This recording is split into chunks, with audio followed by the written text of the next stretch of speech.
Assalamualaikum. Hai teman-teman, perkenalkan kami dari kelompok 2 yang beranggotakan Febilia Cantika, Ahlus Sufi Fatihul Kamal, Apriliana Wijirahayu, Saadatus Zahra dari kelas C, Prodi Pendidikan Guru Madrasah Ibtidaiyah, Fakultas Tarbiyah YIN Kediri. Kita akan mempresentasikan tentang sejarah filsafat klasik.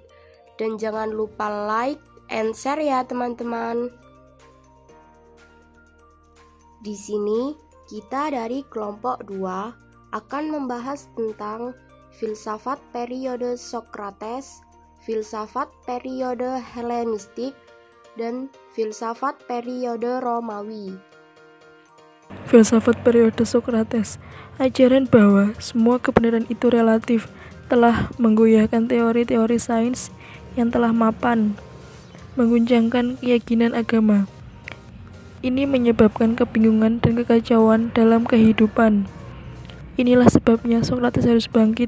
Ia harus meyakinkan orang Athena bahwa tidak semua kebenaran itu relatif. Ada kebenaran yang umum yang dapat dipegang oleh semua orang. Sebagian kebenaran memang relatif, tetapi tidak semuanya. Sokrates adalah seorang penganut moral yang absolut dan meyakini bahwa menegakkan moral merupakan tugas filosof yang berdasarkan ide-ide rasional dan keahlian dalam pengetahuan. Periode ini menyaksikan kebangkitan Alcibiades, salah seorang murid Sokrates. Ia pula yang menjadi salah satu faktor yang menyebabkan kehancuran Athena. Ia bertanggung jawab atas kekalahan Athena di Sirakus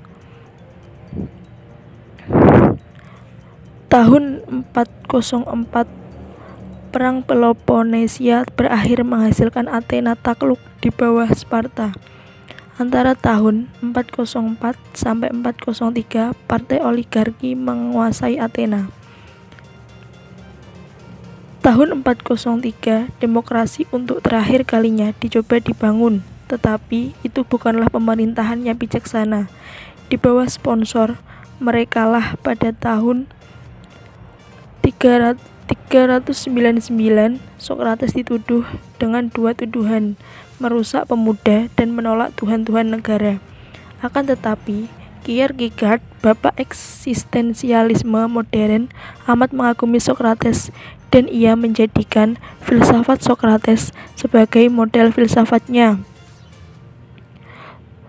Sokrates secara konstan menentang orang-orang sofis pada zaman itu. Ia menekankan bahwa banyak filosof abad ke-19, khususnya Hegel, pada dasarnya menganut paham yang sama dengan orang sofis.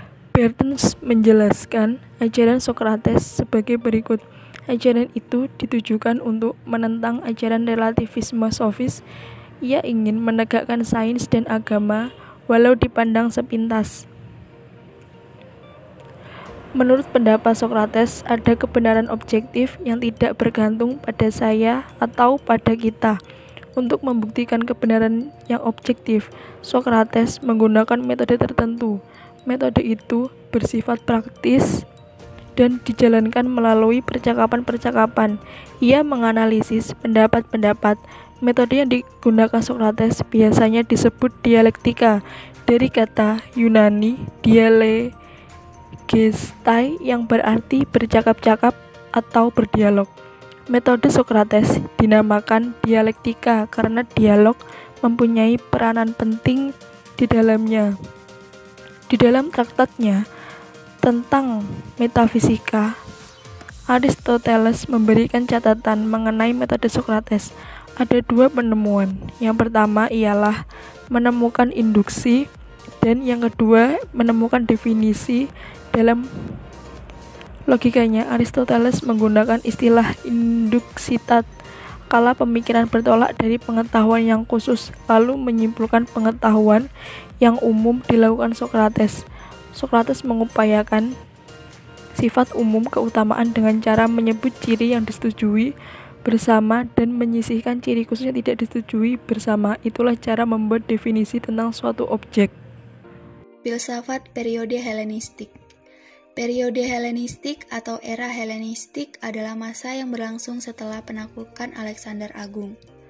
Istilah ini dikemukakan oleh sejarawan J.G. Droysen. Pada masa ini, pengaruh budaya dan kekuasaan Yunani mencapai pada puncaknya di Eropa dan Asia. Masa ini disebut masa transisi atau masa kemunduran antara zaman klasik yang berlian dan kebangkitan Kekaisaran Romawi. Periode ini dimulai setelah kematian Alexander pada tahun 323 sebelum Masehi dan berakhir ketika Republik Romawi menaklukkan daratan pada tahun 146 sebelum Masehi. Periode Helenistik dicirikan dengan adanya gelombang baru koloni-koloni yang didirikan oleh kota-kota dan kerajaan-kerajaan Yunani di Asia dan Afrika. Kata Helenistik berasal dari istilah Jerman Helenistik dari Yunani kuno. Helenistik adalah kata modern dan konsep abad ke-19, namun gagasan tentang periode ini tidak ada di Yunani kuno. J.G. Droysen mengemukakan istilah Helenistik untuk merujuk dan mendefinisikan periode ketika budaya Yunani menyebar di dunia non-Yunani setelah penaklukan Alexander. Masalah utama dengan istilah Helenistik terletak pada kecocokannya, karena penyebaran budaya Yunani bukanlah fenomena umum yang disiratkan oleh istilah tersebut. Istilah Helenistik juga menjelaskan bahwa bangsa Yunani menjadi mayoritas di daerah mereka tinggal, tetapi dalam banyak kasus permukiman Yunani sebenarnya adalah minoritas di antara penduduk asli. Populasi Yunani tidak selalu bercampur dengan penduduk asli. Orang-orang Yunani cenderung bergerak dan membawa budayanya sendiri, tetapi interaksi tidak selalu terjadi. Karya-karya sejarawan Helenistik yang digunakan sebagai sumber yang masih tersisa dinyatakan hilang.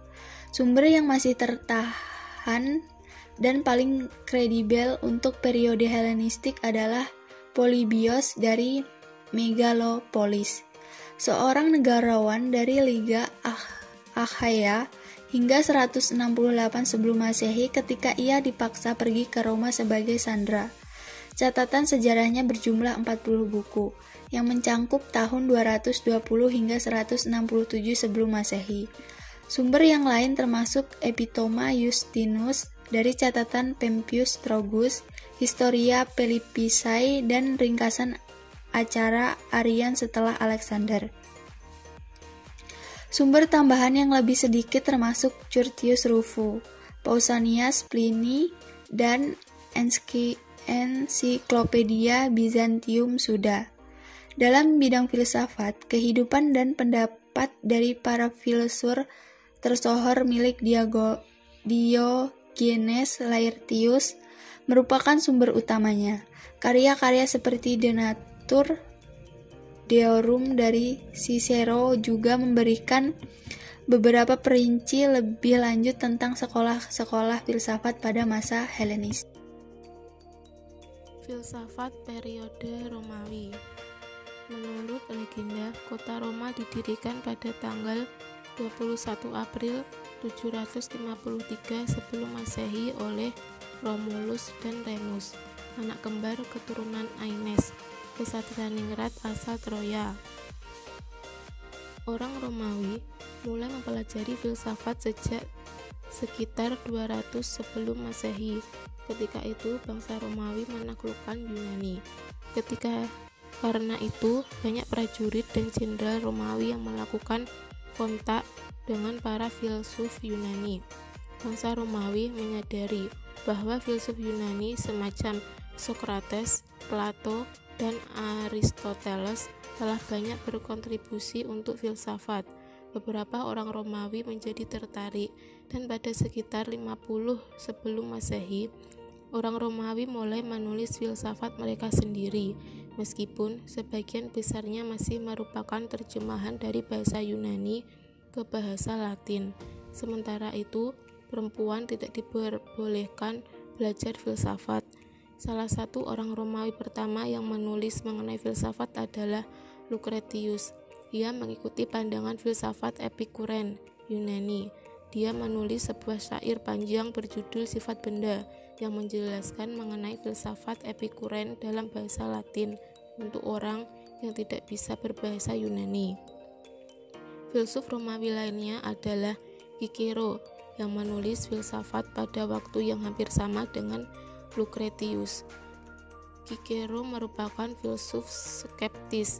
Seperti orang skeptis lainnya, Cicero berpikir bahwa kita harus mempertanyakan setiap gagasan atau fakta yang kita dapatkan dan harus bertanya, bagaimana mereka tahu dan bagaimana mereka yakin dan atau bagaimana dengan hal yang lainnya. Cicero mencoba menggunakan filsafat untuk membuat manusia berpikir lebih logis supaya mereka bisa lebih baik dalam membuat keputusan dalam pemerintahan. Namun, Cicero juga mengikuti beberapa gagasan Stoik, terutama bahwa manusia harus mencoba menjadi sebaik mungkin. Pada masa-masa akhir Kekaisaran Romawi, banyak pria dan wanita yang mulai berpikir tentang dunia dalam sudut pandang Nasrani. Santo Agustinus dan Santo Ambrosius mempelajari filsafat dari masa sebelumnya dan berusaha menciptakan filsafat Nasrani yang bisa menyakup gagasan Nasrani maupun filsafat Yunani dan Romawi. Setelah Kekaisaran Romawi runtuh, orang-orang tetap berpikir mengenai gagasan tersebut. Bahkan ada beberapa perempuan juga. Kebudayaan Romawi merupakan salah satu dasar bagi pembentukan peradaban Barat modern sekarang ini, meliputi hasil-hasil kebudayaan dalam berbagai hal, seperti pertama, sistem pemerintahan. Bangsa Romawi telah memperkenalkan sistem republik yang demokratis yang dikendalikan oleh pemerintahan pusat dengan perangkat pemerintahan yang lengkap dan diselenggarakan dengan tertib dan rapi. Yang kedua, sistem kepercayaan. Awalnya ketika kerajaan Romawi berdiri, kepercayaan yang dianut masyarakat masih bersifat animisme, yaitu kepercayaan terhadap banyak roh. Peradaban Romawi mendapat pengaruh besar dari peradaban Yunani, termasuk sistem kepercayaan mereka, di mana bangsa Romawi juga menyembah dewa-dewi Yunani, namun namanya saja yang disesuaikan dengan nama-nama Romawi. Yang ketiga, ilmu pengetahuan. Ilmu pengetahuan sangatlah berkembang pada masa Romawi kuno, dan berbagai jenjang pendidikan yang diadakan dengan lengkap, di mana kurikulum sekolah telah mengajarkan bahasa Latin, bahasa Yunani, cara membuat obat-obatan, dan cara untuk berpidato. Yang keempat, bahasa dan seni sastra. Bahasa Latin berkembang di Eropa menjadi bahasa induk dari bahasa-bahasa lain yang ada di Eropa. Selain itu, seni sastra maju pesat yang memunculkan tokoh-tokoh seperti Tetius, Heraclius, dan Ovidius. Yang kelima, hukum. Bangsa Romawi menciptakan dan menerapkan sistem hukum yang kemudian banyak dijadikan sebagai pegangan bagi negara-negara Amerika, Eropa, Asia, dan Australia. Dan yang keenam adalah arsitektur. Bangsa Romawi kuno telah mampu membangun gedung-gedung indah dan megah seperti Kolosseum dan Amphitheater, Parthenon, dan sebagainya, di mana bangunan-bangunan tersebut dapat kita lihat hingga sekarang, namun hanya berupa sisa-sisanya saja.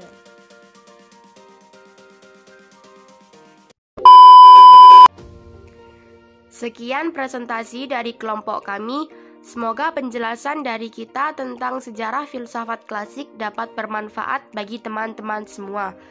Mohon maaf jika kurang jelas atau tutur kata yang salah, mohon dimaklumi. Wassalamualaikum.